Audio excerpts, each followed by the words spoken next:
कैसे हो। आशा है सभी लोग ठीक ठाक होंगे और लॉकडाउन का पालन कर रहे होंगे। तो इससे पहले वाली वीडियो में हमने बात करी थी कि अम्ल किसे कहते हैं, क्षार किसे कहते हैं, अम्लों के रासायनिक गुण क्या होते हैं। आज हम पढ़ेंगे कि क्षार के रासायनिक गुण क्या होते हैं।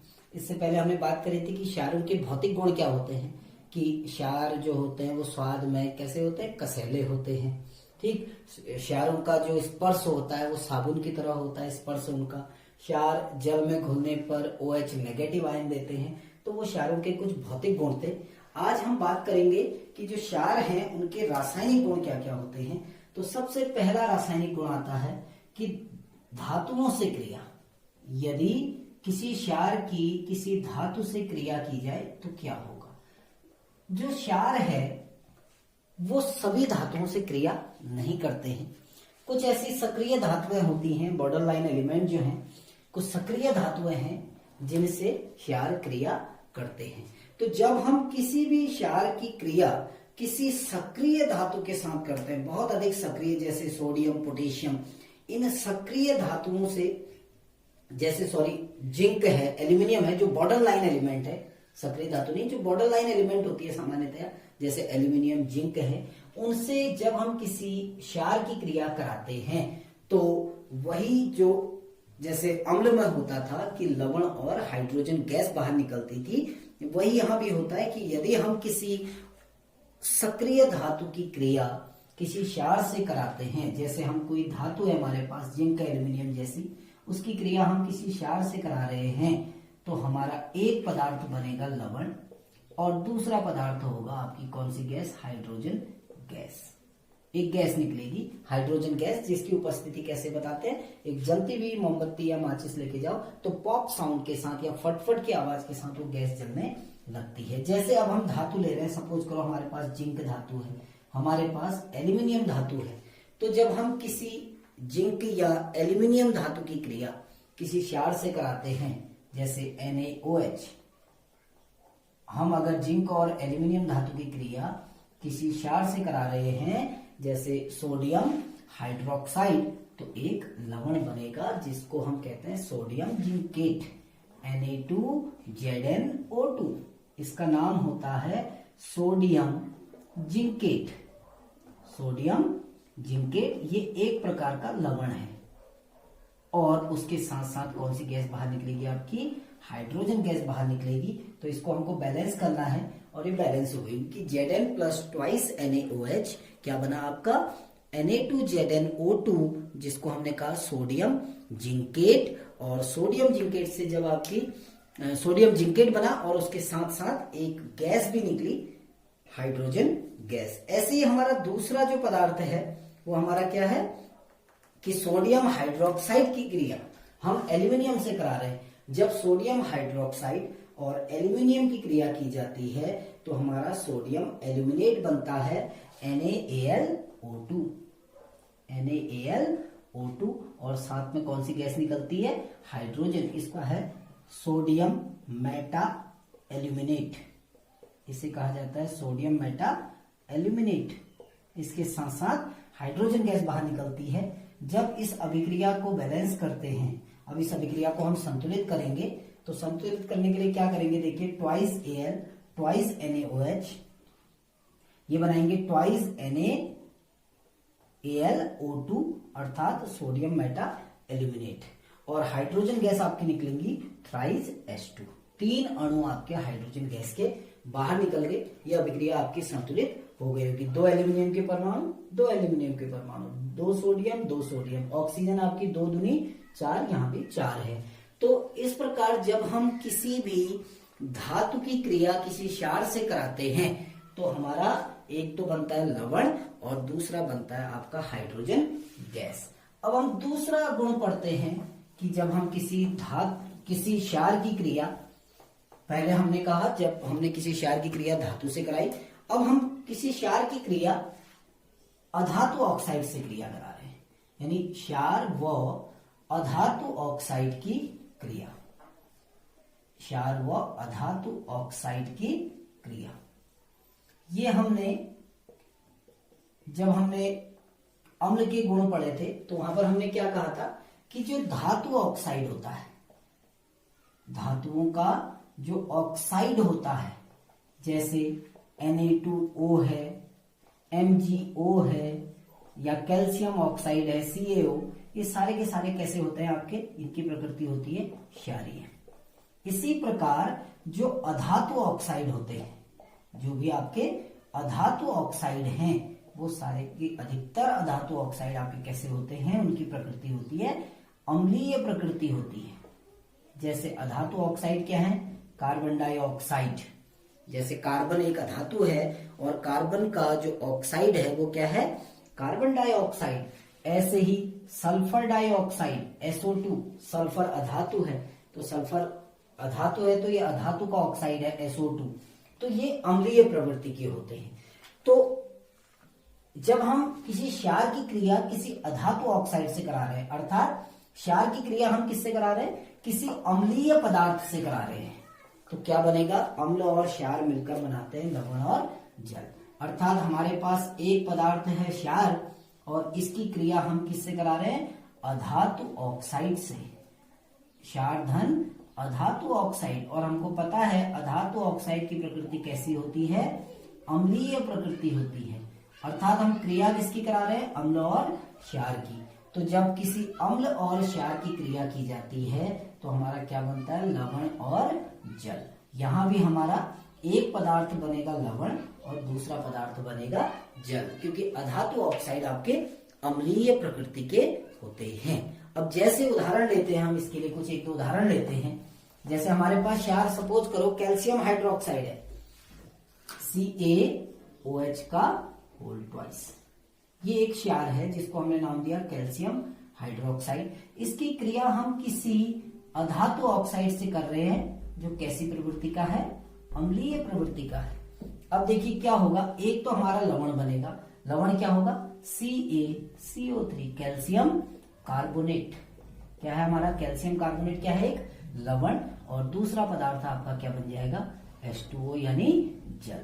तो जब हम किसी क्षार की क्रिया किसी अधातु ऑक्साइड से कराते हैं जो कैसी प्रवृत्ति का होता है, अम्लीय, तो हमारा लवण और जल बनता है। ऐसे ही देखिए हम फिर से कैल्शियम हाइड्रोक्साइड नामक क्षार की क्रिया CaOH का होल ट्वाइस, इस क्षार की क्रिया हम सल्फर डाइऑक्साइड से करा रहे हैं जो कि एक अधातु ऑक्साइड है, इसलिए कैसी प्रवृत्ति का है, अम्लीय प्रवृत्ति का। तो क्या बनेगा हमारा, लवण। अब लवण क्या होगा, देखिए लवण क्या होगा, आपका लवण होगा कैल्शियम सल्फेट। क्या होगा, या कैल्शियम सल्फाइड कहते हैं, CaSO3 calcium sulphide plus H2O, यानी ये आपका बना लवण और ये आपका बन गया क्या, जल। तो ये लवण क्या है आपका, कैल्शियम सल्फाइड। तो आपके एक पदार्थ बनेगा लवण और दूसरा पदार्थ क्या होगा आपका, जल होगा। अब हम तीसरे गुणों की तरफ आते हैं कि जब हम किसी अम्ल और क्षार की अभिक्रिया कराते हैं तो क्या होता है। ये एग्जाम में पूछा भी जाता है कि उदासीनीकरण अभिक्रिया क्या होती है। उदासीनीकरण, अब हम तीसरी अभिक्रिया पढ़ रहे हैं जिसमें हम कह रहे हैं अम्ल व क्षार की परस्पर अभिक्रिया। अम्ल व क्षार की परस्पर अभिक्रिया, और इस अभिक्रिया को नाम दिया जाता है न्यूट्रलाइजेशन रिएक्शन या उदासीनीकरण अभिक्रिया। उदासीनीकरण अभिक्रिया, उदासीनीकरण यानी अम्ल के प्रभाव को क्षार निरस्त कर देगा।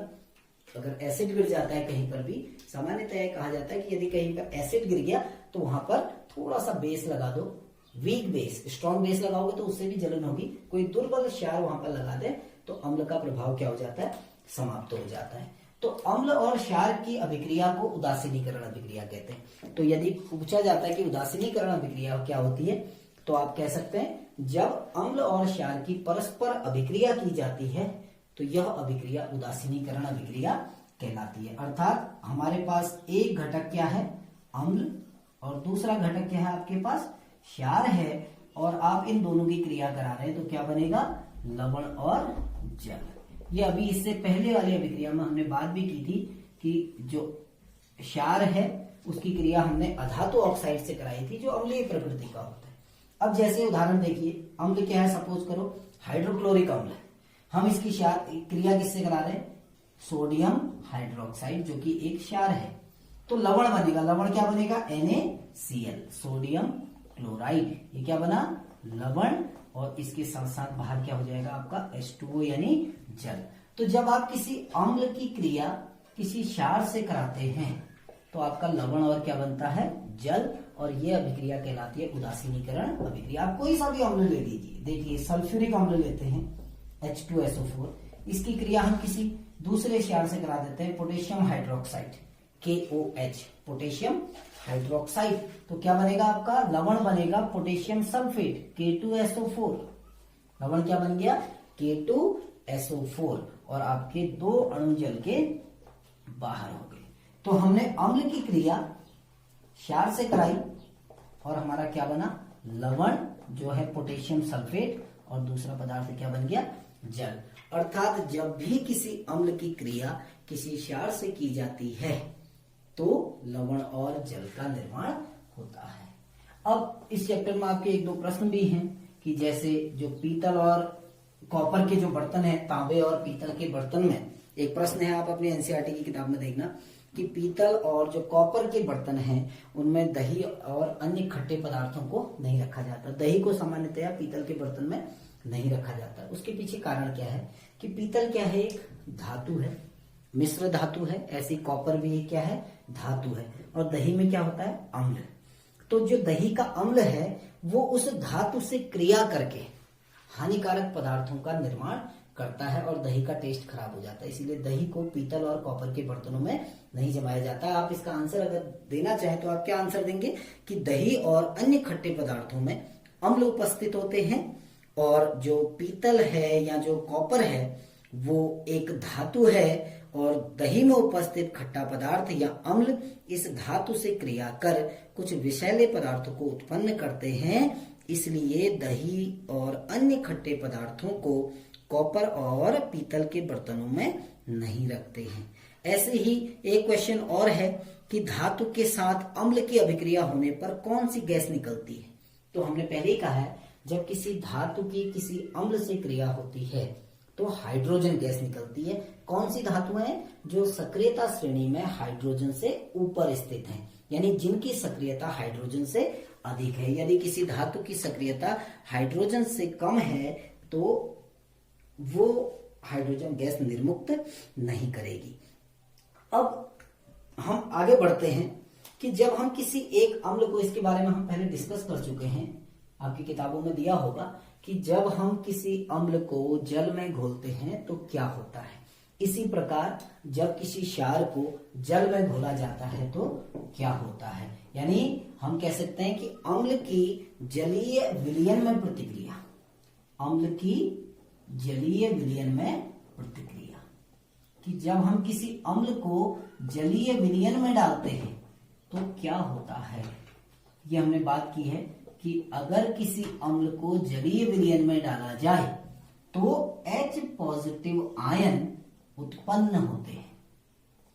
H पॉजिटिव आयन उत्पन्न होते हैं। आप किसी भी अम्ल को अगर जल में घोलते हैं, किसी भी अम्ल को, चाहे वो HCl हो चाहे H2SO4 हो, कोई सा भी, यदि उसको आप जल में घोलते हैं तो ही H पॉजिटिव आयन उत्पन्न होंगे। जैसे HCl है, यदि ये शुष्क HCl है यानी इसमें पानी नहीं है तो इसमें कभी भी H पॉजिटिव और Cl नेगेटिव आयन नहीं बनेंगे, यानी ये प्रतिक्रिया नहीं होगी। समझ रहे हैं कि शुष्क HCl कभी भी H पॉजिटिव आयन उत्पन्न नहीं करती है। H पॉजिटिव आयन कब उत्पन्न होंगे, जब आप HCl को किस में घोलेंगे, जल में। हमने हाइड्रोक्लोरिक एसिड को जल में डाला तो क्या उत्पन्न हो जाएंगे, H पॉजिटिव और Cl नेगेटिव। यानी किसी अम्ल द्वारा H पॉजिटिव आयन तभी उत्पन्न किए जाते हैं जब उसको जल में घोला जाएगा। इसी से संबंधित एक प्रश्न भी है, आप कॉपी में देखना, कि शुष्क HCl गैस लिटमस पत्र का रंग नहीं बदलती है। जो शुष्क HCl गैस है वो लिटमस पत्र का रंग नहीं बदलती है। क्यों नहीं बदलती है, इसका आंसर भी यही है कि नहीं बदलती है। क्यों, क्योंकि शुष्क HCl कभी भी H पॉजिटिव आयन उत्पन्न नहीं करेगी। तो इसका आंसर क्या है कि शुष्क HCl gas H positive ion उत्पन्न नहीं करती है, जिसके कारण लिटमस का रंग नहीं बदलता है। क्योंकि अम्ल का अम्लीय व्यवहार कब दिखाई देगा? जब वो क्या उत्पन्न करेगा? H positive. यदि कोई अम्ल H पॉजिटिव आयन उत्पन्न करेगा तो वो नीले लिटमस को लाल में बदलेगा। अगर H पॉजिटिव आयन उत्पन्न ही नहीं होंगे तो लिटमस पत्र का रंग नहीं बदलेगा। तो शुष्क HCl gas H positive ion उत्पन्न नहीं करती है, जिसके कारण लिटमस पत्र का रंग नहीं बदलता है। यदि HCl गैस को हम जल में घोलते हैं तो लिटमस पेपर का रंग चेंज होगा।